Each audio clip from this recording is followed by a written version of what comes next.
Welcome Gemini to your in-depth monthly horoscope for September for the Sun or the Ascendant. As ever, I'm going to give you the broad themes to look out for, but please stay with me. I will dive deep to give you in forensic detail each of the key influences, dates that are particularly relevant to your sign.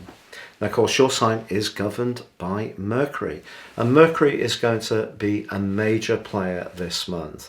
It begins the month in quite a playful, enterprising area, the 5th house, but in shadow.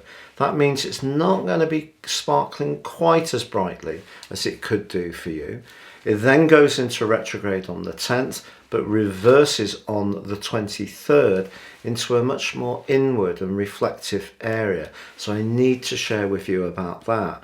However, excitingly, Mercury forges a dazzling link with Mars in the first 10 days of September. And that does give you some opportunities to showcase your ideas. Also, although Saturn and Uranus are gratingly and abrasively in a right angle to one another, tighter and tighter as this month goes on, there are still opportunities for you to expand your situation. I need to share those possibilities with you, and that includes an exciting new moon which occurs on the 25th, which is forging a really intriguing link with the planet of fortune, Jupiter.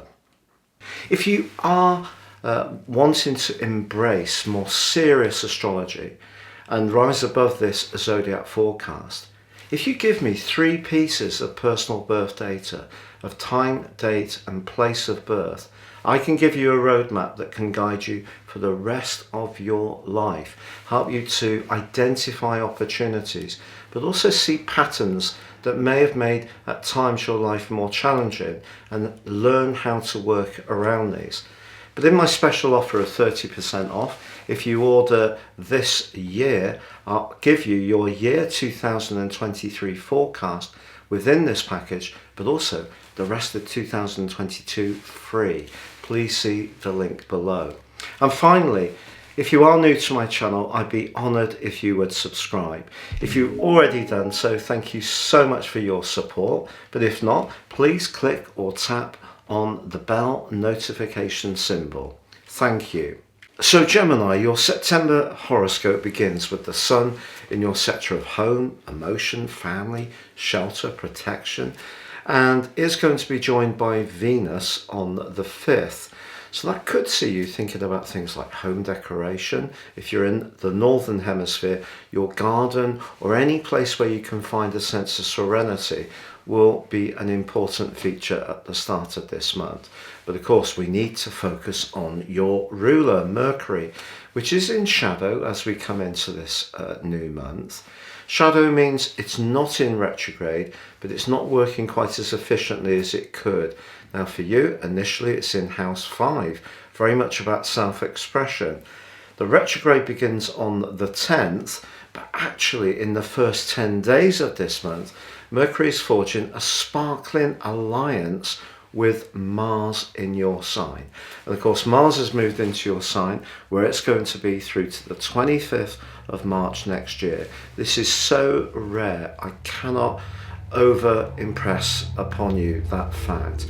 Mars very usually takes 6 weeks to work through each zodiac sign. So having this extended period of the thrust of Mars in your sign is of great help. So for the first 10 days, even though you may be focused on issues of sensitivity and protection, there's still an opportunity to dazzle people with the thrust of your ideas. How good is that?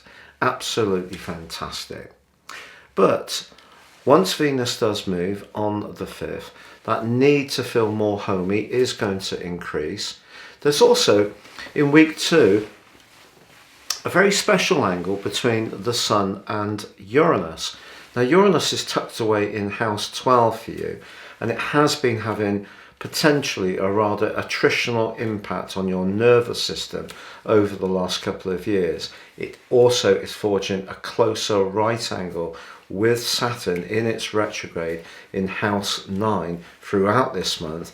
They come very close together between the 2nd and the 12th of October. They don't actually meet exactly. It's within about a minute in October, but they're becoming so close together. So any issues of unfairness are really going to feel amplified in your psychological makeup. But the Sun linking with Uranus in this way means that perhaps some ideas that you have to readapt your home, create more space, perhaps work from home, just be very innovative in your approach to home or even family or emotional needs. That will be helpful. Now, of course, the 10th is a big day because we have the full moon. The full moon is asking you to balance what you want to gain from your more protective mode that's coming through the Sun and Venus being in Virgo against where the moon is, which is in the sign of Pisces, which means it's very high in the sky, making it very difficult to disguise the areas that you are feeling more tender around. Also, of course, Neptune's in this area, and in week 3 the Sun is in exact opposition with Neptune. So when it comes to your professional situation, you need to feel very comfortable and at ease, but at the same time your home situation can feel very affected by how you feel you're viewed by the wider world. It's quite complex. The full moon is also in quite a positive angle with Uranus. So even if you're finding it difficult to get that work-life balance, it's such a cliche, but it's such an important theme for you this month. Even if you're finding it a little bit difficult to get the work-life balance exactly as you would like, Uranus is saying to you, dig deep, looking at things in a different way. Uranus in the 12th house, Uranus being about truth, and letting go of some of the perhaps the more psychological things that even your in reluctance to look at more tender issues can actually help you to deal with the tender issues you've got immediately in front of you, if that makes sense. So if some things tend to make you feel a bit vulnerable, better to embrace them, and Uranus is about frankness rather than try to ignore them. But of course Mercury, your ruler, does go retrograde on the 10th through to the 23rd, when it continues its retrograde and rotates back into the sign of Virgo, again that 4th house emotional energy. However, I feel in through the 17th to the 22nd, as Venus forges the link with Uranus, there could be some surprises around your emotional responses. Maybe you could find yourself drawn towards someone from your past, for example. There could be a surprise connection, perhaps through social media, perhaps a text message or an email could come through. You're being asked to think about your emotional responses in a fresh and different way. However, from the 16th to the 20th, the Sun is in a trine with Pluto. So that's the 4th house and the 8th house. The 8th house is about transformations, the 4th house about how you feel about things. If you have been wanting to move, some big news can occur during that period of time, but that's the external environment. When the Sun and Pluto are in a trine, our internal world can change too. So you could find yourself gaining some extra insights to your needs, your preferences, or also the things that can give you a sense of security. Now on the 23rd, we have the autumnal equinox.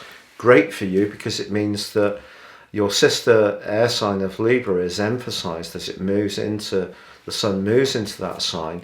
But for us all, the 13 weeks that follow this is asking us to think very much more about our relationships. But your ruler, Mercury, connects with the Sun exactly on that day in a Cazimi. So there could be a surprise but bubbly connection that delights you, and then Mercury inverts.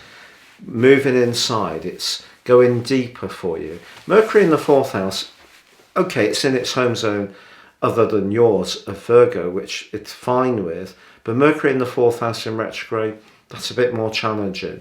You could find yourself really withdrawing a little bit from others and really thinking very deeply about things. However, the Sun being in your 5th house is asking you to be more outgoing.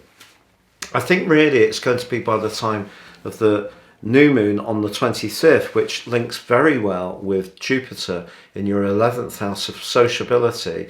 That can be a springboard to feeling more outgoing, despite Mercury's retrograde in your 4th house. Then on the 29th, Venus moves into your 5th house too. And that's delicious because Venus governs this sign, Libra. Also, Mercury, despite its retrograde, does forge a very insightful link with Pluto in the last week. So if you can dive deep this month, it's going to help you to deal with some of the challenges that I think will come from the North Node and Uranus being in your 12th house and forging some important positive links. Been in the case of Saturn, some more challenging links. Also in week 2, the Sun is in a quincunx with Saturn. So balancing your need to expand with a need to stay safe is going to take a little bit of toggling and juggling to do. But remember, at the start of this month, Mercury, despite its shadow period and then retrograde from the 10th, it is really in an absolute electric link with Mars. So I think if you want to get on the front foot with your ideas, your self-expression, the start of the month is ideal, but you do need to look after your emotional situation this month through the 12th house energies of Uranus and the node, and the 4th house energies of the Sun, Venus, and then the retreating Mercury. Just to say, the last 10 days, Mars, in that very long extended journey through your sign, forges a stunning link with Saturn. So if you've got a plan that really is working for you at a heart level, an emotional level, a practical level, and an intellectual level, Mercury's link with Mars at the start of the month will support you, and Saturn's link, despite its retrograde with Mars, will help you towards the end of the month, as will the Sun and Venus moving into your 5th house, when you are going to feel more outgoing, more interactive, more playful, more sociable.